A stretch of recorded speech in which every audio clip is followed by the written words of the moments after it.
Romans chapter 3. What advantage then is there in being a Jew, or what value is there in circumcision? Much in every way. First of all, the Jews have been entrusted with the very words of God. What if some were unfaithful?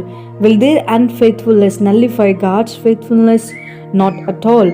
Let God be true and every human being a liar, as it is written, so that you may be proved right when you speak and prevail when you judge.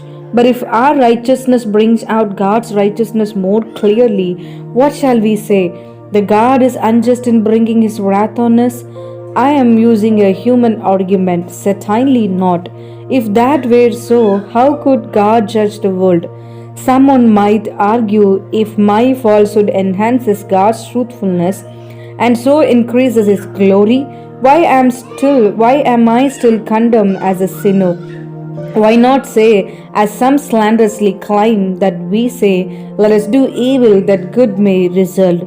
Their condemnation is just.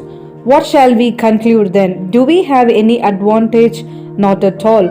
For we have already made the charge that Jews and Gentiles alike are all under the power of sin. As it is written, there is no one righteous, not even one. There is no one who understands, there is no one who seeks God. All have turned away, they have together become worthless. There is no one who does good, not even one. Their throats are open graves, their tongues practice deceit. The position of vipers is on their lips. Their mouths are full of cursing and bitterness. Their feet are swift to shed blood. Ruin and misery mark their ways, and the way of peace they do not know. There is no fear of God before their eyes. Now we know that whatever the law says, it says to those who are under the law, so that every mouth may be silenced and the whole world held accountable to God. Therefore, no one will be declared righteous in God's sight by the works of the law. Rather, through the law we become conscious of our sin. But now, apart from the law, the righteousness of God has been made known, to which the law and the prophets testify.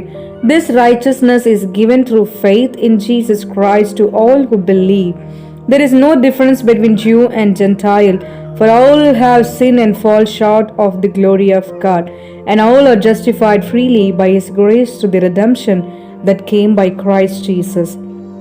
God presented Christ as a sacrifice of atonement to the shedding of his blood to be received by faith. He did this to demonstrate his righteousness, because in his forbearance he had left the sins committed beforehand unpunished. He did it to demonstrate his righteousness at the present time, so as to be just and the one who justifies those who have faith in Jesus. Where then is boasting? It is excluded. Because of what law? The law that requires works? No, because of the law that requires faith. For we maintain that a person is justified by faith apart from the works of the law. Or is God the God of Jews only? Is he not the God of Gentiles too? Yes, of Gentiles too, since there is only one God who will justify the circumcised by faith and the uncircumcised through the same faith. Do we then nullify the law by this faith? Not at all. Rather, we uphold the law.